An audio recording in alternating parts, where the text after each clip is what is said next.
warahmatullahi wabarakatuh. Selamat pagi anak-anakku semuanya. Bagaimana? Apakah anak-anak sudah siap untuk belajar hari ini? Ayo anak-anak, silakan duduk yang rapi, simak baik-baik penjelasan materi hari ini. Anak-anak, di kelas 5 ini untuk tema 1 tentang organ gerak hewan dan manusia.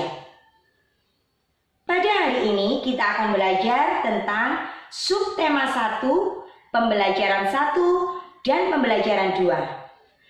Adapun tujuan pembelajaran yang akan kita capai di pembelajaran 1 dan pembelajaran 2 ini adalah sebagai berikut.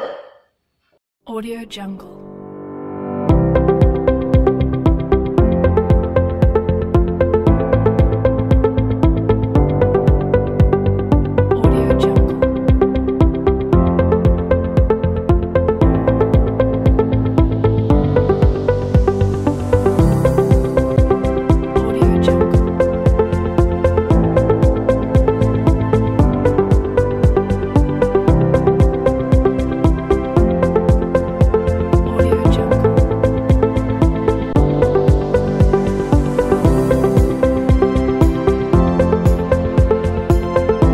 Bagaimana anak-anak?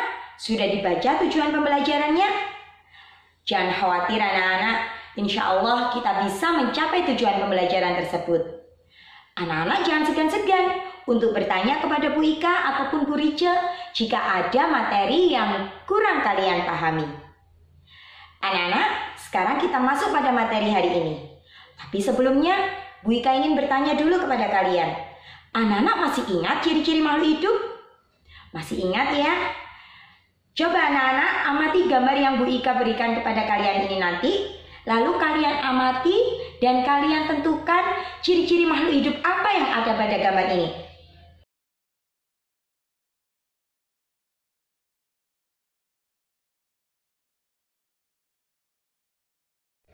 Ayo anak-anak, apa ciri-ciri makhluk hidup yang ada pada gambar tadi? Iya betul. Bergerak. Semua makhluk hidup pasti bergerak. Untuk hewan dan manusia, kalau manusia kita bergerak menggunakan kaki. Kalau hewan bermacam-macam ya alat geraknya. Ada yang menggunakan kaki, ada yang menggunakan sayap, ada yang menggunakan otot perut, dan ada yang menggunakan sirip. Bagaimana anak-anak? Hewan dan manusia bisa bergerak? Dan apa yang membuat manusia dan hewan bisa bergerak? Coba anak-anak amati gambar berikut ini.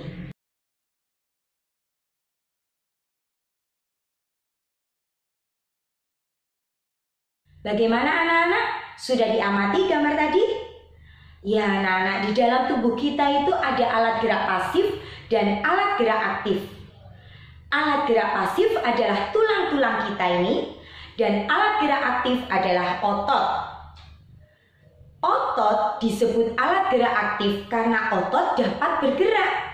Sedangkan tulang disebut alat gerak pasif karena tanpa adanya gerakan pada otot, tulang tidak dapat bergerak.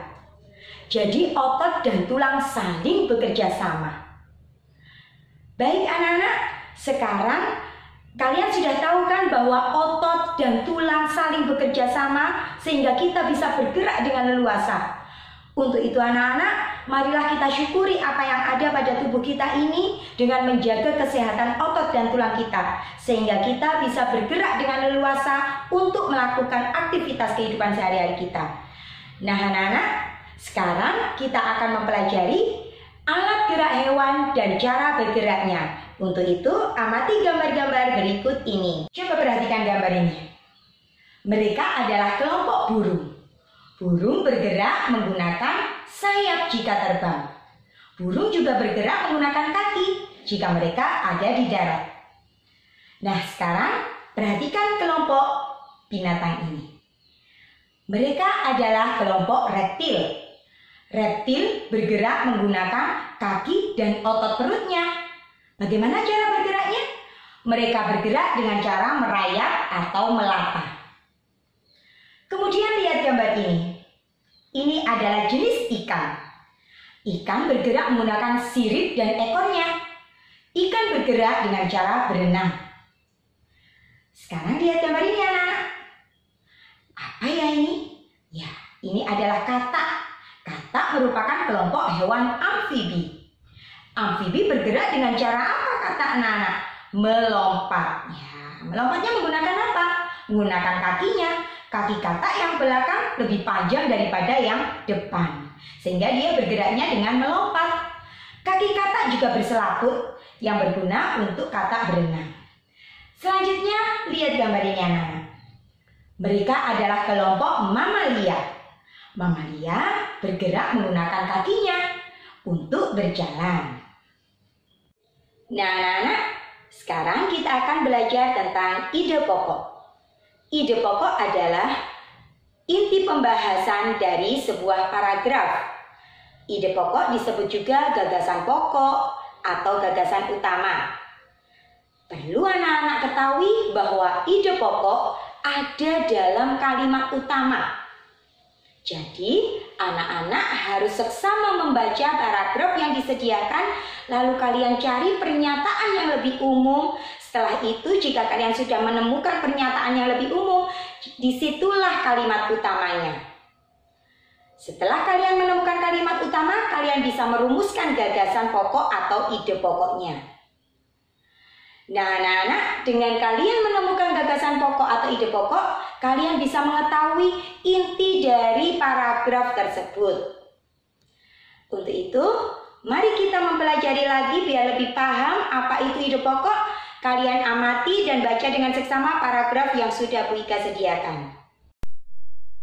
Nah anak-anak, coba kalian baca paragraf berikut ini. Ide pokok paragraf tersebut terdapat pada kalimat utama ikan bergerak menggunakan ekor dan sirip. Lihat anak-anak, ada di kalimat pertama. Ide pokok bisa menggunakan bahasa kalian sendiri. Karena kalian sudah menemukan kalimat utamanya, maka bisa kita ambil ide pokoknya adalah ekor dan sirip merupakan alat gerak ikan. Bagaimana anak-anak? Sudah paham tentang ide pokok? Nanti anak-anak berlatih ya. Di buku banyak sekali paragraf-paragraf yang disediakan dan anak-anak bisa mencari ide pokok dari paragraf tersebut. Anak-anak, sekarang Bu Ika akan menjelaskan tentang gambar ilustrasi. Coba amati gambar ini. Gambar ilustrasi dibagi bermacam-macam anak-anak. Kalau gambar yang ini adalah gambar realis. Gambar realis itu apa ya? Gambar yang sesuai dengan kenyataannya. Coba lihat gambar yang satunya ini lagi anak-anak. Ini adalah gambar karikatur. Gambar karikatur itu gambar yang dilebih-lebihkan. Coba kalian pahami, kalian amati. Biasanya kalau dalam karikatur ada bagian badannya yang dilebih-lebihkan. Seperti yang contoh ini, kepalanya dibesarkan. Nah itu contoh gambar karikatur. Untuk gambar berikut ini adalah gambar kartun.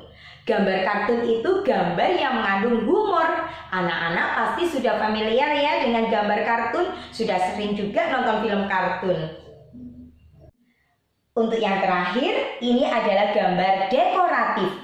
Gambar dekoratif adalah gambar yang dibuat supaya benda tadi terlihat lebih indah. Biasanya gambar tersebut ada dalam kain batik atau mungkin kalian pernah lihat guci yang ada lukis-lukisannya. Nah, itu adalah gambar dekoratif. Bagaimana anak-anak? Itu tadi adalah jenis-jenis dari gambar ilustrasi. Jadi gambar ilustrasi adalah gambar yang digunakan untuk menerangkan suatu peristiwa. Bagaimana anak-anak langkah-langkah untuk membuat gambar ilustrasi? Yang pertama, anak-anak harus menentukan tema. Kalian ingin membuat gambar apa? Temanya harus ditentukan dulu. Selanjutnya, kalian membuat gambarnya. Yang pertama, anak-anak harus membuat sketsanya dulu. Apa yaitu sketsa? Sketsa itu goresan-goresan pensil. Kalau sudah membuat sketsa, baru ditebali. Yang terakhir, supaya lebih indah gambarnya, kamu harus mewarnai gambar tersebut agar terlihat menarik.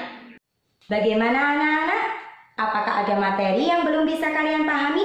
Jika ada yang bingung, jangan segan-segan untuk bertanya pada Bu Ika atau Bu Rachel. Baik anak-anak, demikian materi kita pada pagi hari ini. Semoga ilmu yang Bu Ika berikan bermanfaat untuk anak-anak semua. Sekian dari Bu Ika. Wassalamualaikum warahmatullahi wabarakatuh.